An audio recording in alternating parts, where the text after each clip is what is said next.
Tonight's story is about a house. Not just any house. A house that once echoed with laughter, with children running through hallways, with the fragrance of cooked meals drifting into the evening air. And then, silence claimed it. Welcome to Midnight Tales. Here, you do not simply listen to horror stories. You experience them. You step inside them.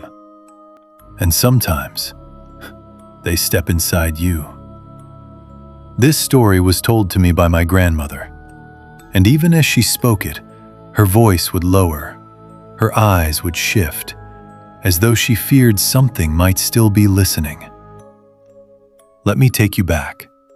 This happened many decades ago, long before highways cut through the land, long before buildings swallowed trees. Just outside the city, there was a stretch of land filled with tall trees.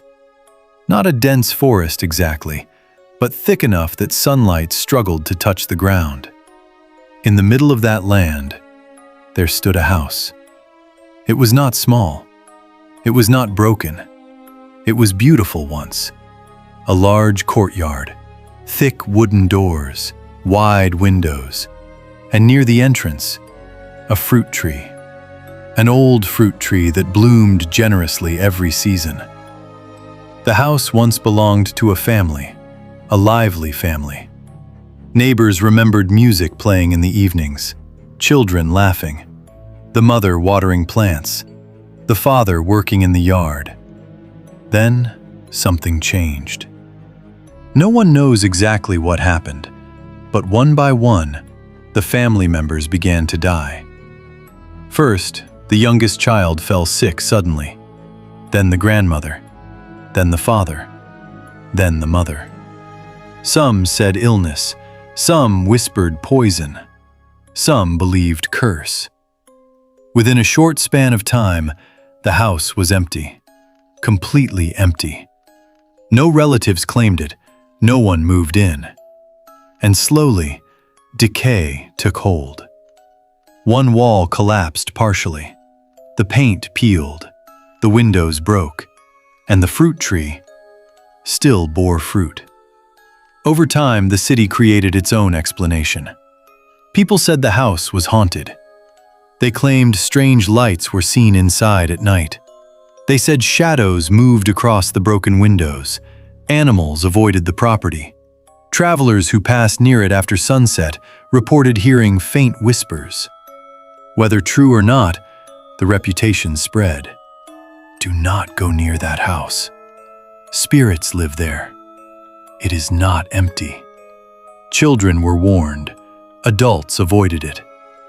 But temptation has always been stronger than fear, especially when children are involved.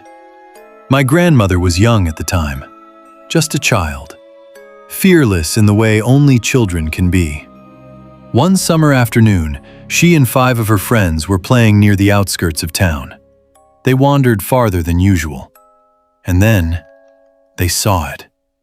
The abandoned house, and the fruit tree, heavy with ripe fruit, golden, bright, inviting. The gate was broken, hanging loosely, the courtyard silent. One of the boys said, "Let's go inside." Another hesitated. "They say this house is haunted." Laughter followed. "They only say that to scare us." Children do not believe in death the way adults do. They believe in adventure. And so, they entered. The air inside felt different, cooler, still. No insects buzzing, no birds singing. Even the wind seemed to avoid crossing the boundary. They rushed toward the fruit tree first, climbing it, throwing fruit down, filling their shirts, giggling. For a few minutes, nothing felt wrong. But then one of them looked toward the house. The main door was slightly open, darkness inside. He said, "Let's see what's inside." Curiosity turned their heads. One by one, they approached. The door creaked as it opened further. Inside was a large room, old furniture covered in dust, cracked walls, ceiling stained with age. The air smelled strange. Not rotten, not moldy, but heavy, as if sorrow had weight. They stepped inside, and immediately the atmosphere shifted. Their laughter faded, their voices lowered. It felt as though someone had just been there and left moments ago. One of the girls whispered, "Do you feel that?" No one answered, because they all felt it. An invisible sadness, an overwhelming grief pressing against their chests. But they were children, and children do not stay serious for long. Someone suggested going upstairs.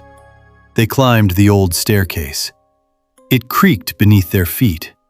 Dust rose with each step. The roof was flat, open to the sky.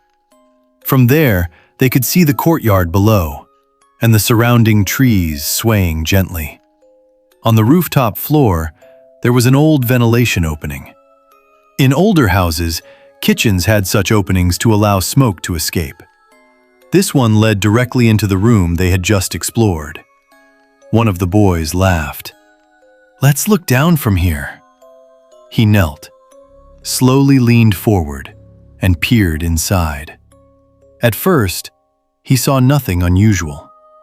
The same empty room, the same dusty floor. Then, something moved.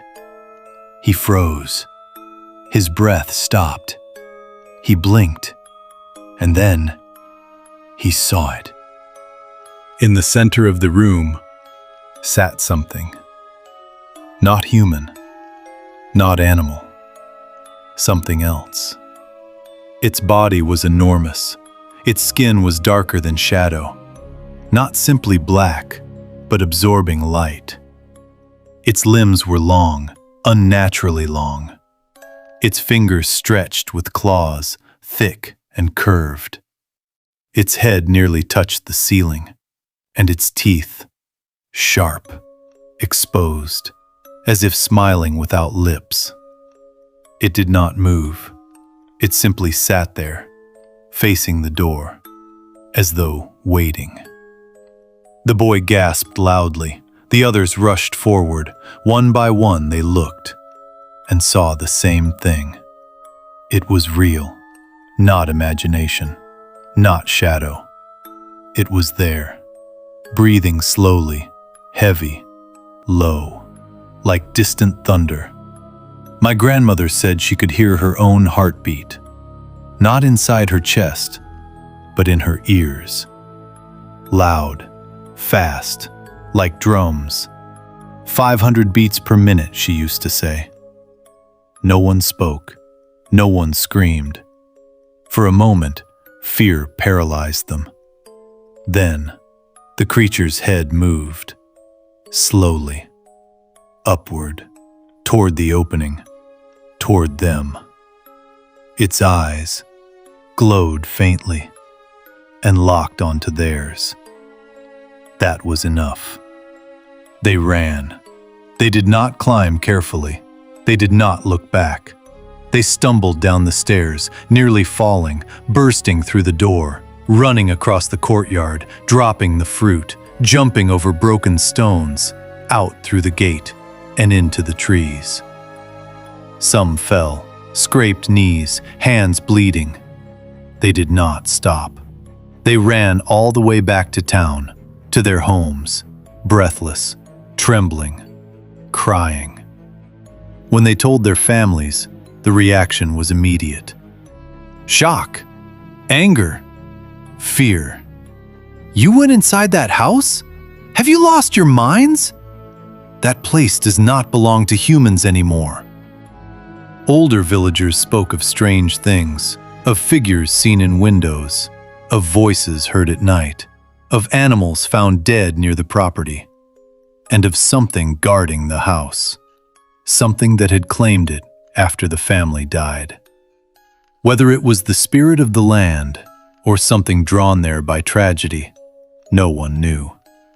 But one thing was clear: they were never to return. My grandmother never went back. None of them did. Years passed. Eventually, the house collapsed entirely. The fruit tree dried. The land was left untouched.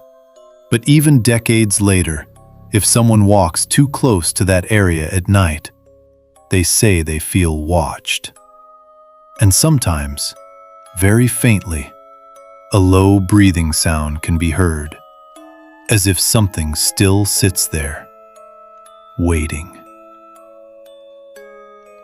If you ever wander near an abandoned house, if you see fruit hanging from a tree that no one claims, if curiosity whispers in your ear, remember this story. Not every empty house is empty. Not every shadow belongs to darkness. And sometimes, what we think we discover has already discovered us. If this story reached you, if it stirred even a small tremor inside your chest, subscribe to Midnight Tales. There are many more stories waiting in the dark.